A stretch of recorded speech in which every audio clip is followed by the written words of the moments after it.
సుమతి ఆకతాయిలకు దిమ్మ తిరిగే షాక్.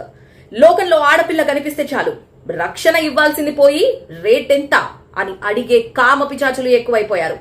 ఇదిగో ఇలాంటి పోకిరీల ఆట కట్టించడానికే మన మల్కాజ్గిరి కొత్త సిపి సుమతి వేసిన స్కెచ్ ఇప్పుడు సిటీలో హాట్ టాపిక్ అయింది. అసలు మ్యాటర్ ఏంటంటే బాధ్యతలు తీసుకున్న తెల్లారే ఆమె సీటుకి పరిమితం కాకుండా అర్ధరాత్రి పూట ఒంటరిగా ఒక సామాన్య మహిళలాగా దిల్సుఖ్ నగర్ బస్టాండ్ లో నిలబడింది. అక్కడ తిరుగుతున్న కొందరు పోకిరీలు గంజాయి మద్యం మత్తులో ఆమెను చుట్టుముట్టారు. వస్తావా, ఎంతివ్వాలి అంటూ అసభ్యంగా మాట్లాడారు. ఏకంగా 3 గంటల పాటు ఆ నరకాన్ని మౌనంగా భరిస్తూనే అక్కడి పరిస్థితులను, పోలీసుల నిర్లక్ష్యాన్ని గమనించారు సిపి.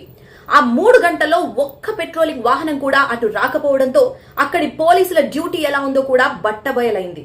ఇక్కడ మరో షాకింగ్ విషయం ఏంటంటే ఆ మేడంతో పిచ్చిగా మాట్లాడిన వారిలో సగం మంది హాస్టళ్లలో ఉండి చదువుకోవాల్సిన స్టూడెంట్సేనంట. మొత్తం 3 రోజులు సాగిన ఈ ఆపరేషన్ లో 40 మందిని బొక్కలో వేశారట.